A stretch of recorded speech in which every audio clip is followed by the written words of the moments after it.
Hi guys, and welcome back to Drive to School Chat, where we discuss a subtopic in geography on the way to school. Now, today I'd like us to talk about the rise of the new economy in the UK. Now, in the last Drive to School Chat episode, we talked about the decline of the old economy. And we said that the old economy was an economy where the UK greatly relied on the primary and the secondary sectors of industry to support the economy. And we said that at that time, the industries that were dominating the economy included mining, um, the steel industry, engineering, and shipbuilding.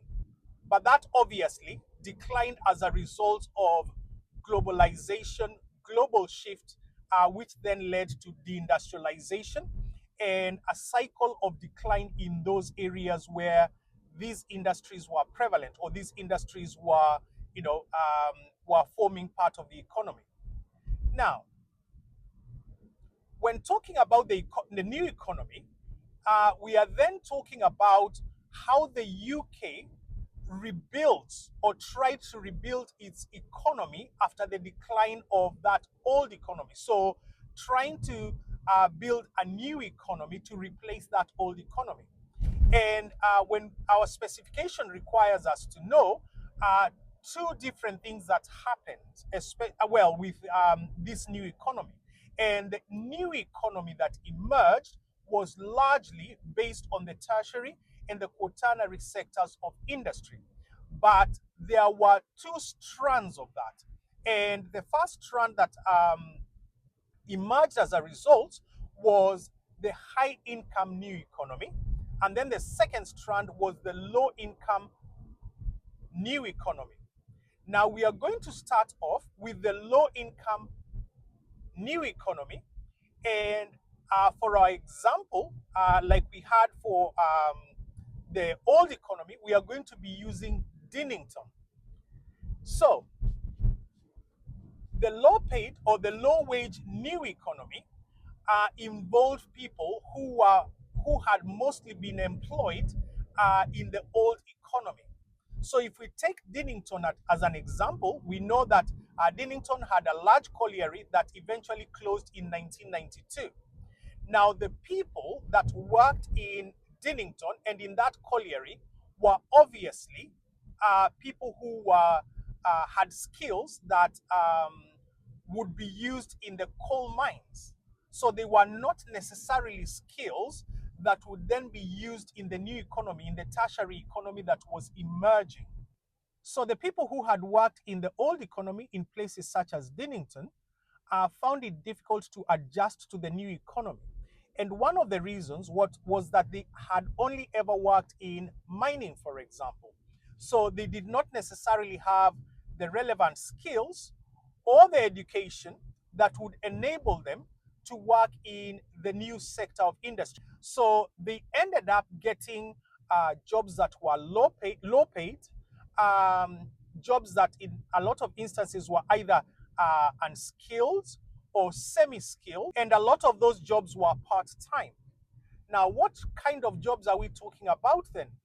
We are talking about jobs in retail, for example, jobs in driving as delivery drivers, jobs in social care, so care work, jobs in warehouse work, and jobs in supermarkets, for example. Now, as a result of that, those people then ended up having jobs that were not necessarily that well paid. Another problem that these people who had worked in the old economy experienced is that some of the jobs they now could fill and that they could do were not located in those towns that they lived in. So, for example, people who worked in Dinnington had to move, well, not to move necessarily, but had to commute to places, bigger towns such as, Doncaster and Manchester. And obviously that commuting costs money.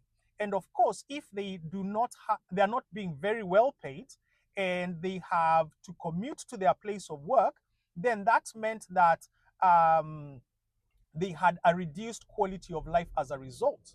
And we do know, like we had said in our previous video, that jobs in mining were well paid. So they went from well paying jobs to jobs that were low paid, and then they also now had to commute to those jobs and spend quite a significant amount of the money they were earning on transport. So the quality of their lives obviously declined as a result.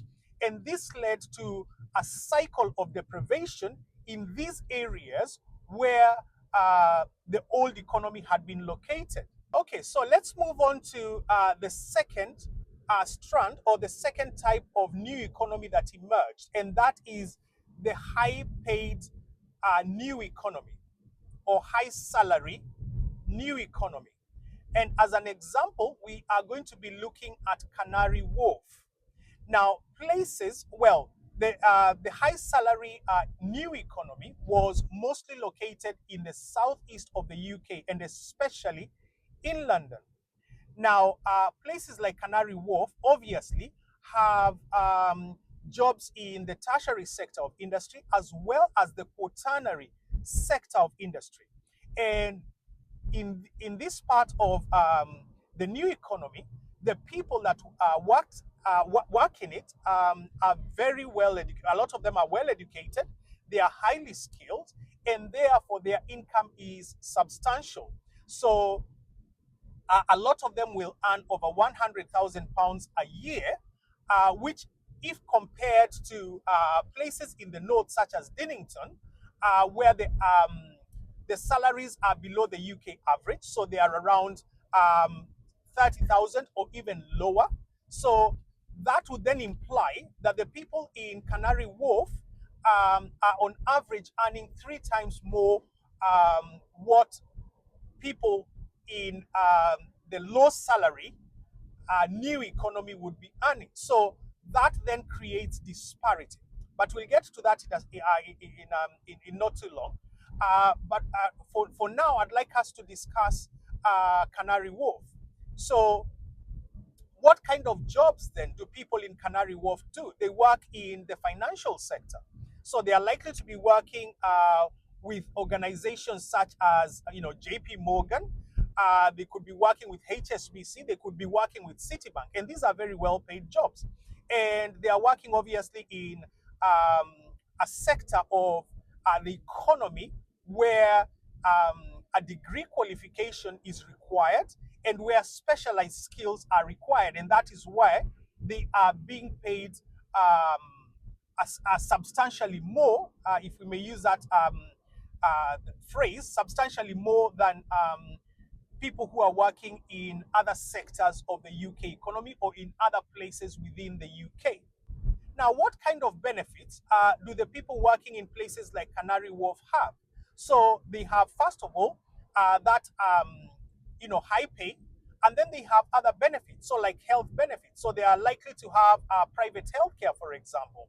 They are also likely to have job security, and then they are also likely to have flexible working hours. And we know that there is the work from home culture, especially since COVID. Now, that means that they can work from home, and therefore they do not have the commuting costs that we had talked about earlier when we were talking about the low salary employment or new economy in places such as Dinnington. So as a result, the general quality of life of people who are working in places like Canary Wharf is quite high. The work from home culture has also been propagated by what are referred to as footloose industries. Now, footloose industries, and these are a requirement for us to know for our specification, are industries that are not tied to location or to a particular location. So they are not necessarily tied to things like raw materials and so on. So they can locate anywhere in the world or anywhere in the country. As a result of that, they then will offer the people who work in them those flexible working hours or the ability to be able to work from home. So what is the impact of the new economy in the UK? Now, obviously, the UK has adapted well to the decline of the old economy. But with that adaptation and rebuilding of an economy that is now based around the tertiary and the quaternary sectors of the economy, we have said that two different types of jobs have emerged. And the first one we talked about was low salary employment in places where the old economy declined, so places like Dinnington, and then the rise of high salary jobs in places such as Canary Wharf. Now, that then leads to economic disparity. And we know that if people in an area do not have high wages, then that translates into uh, lower tax revenue for those areas. So places, for example, in the northern part of the UK, and if there is low tax revenue for the local governments in those areas, then the amount of investment in infrastructure in those areas will also be low, and the people that are living in those areas will also not have high disposable income.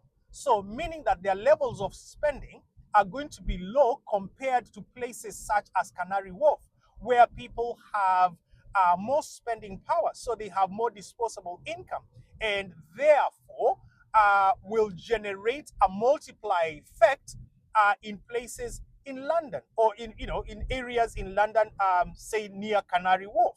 So that then creates a lot of economic disparity, with areas say in the north of the UK being left behind economically, and areas in the southeast of the UK, and especially London, growing significantly faster.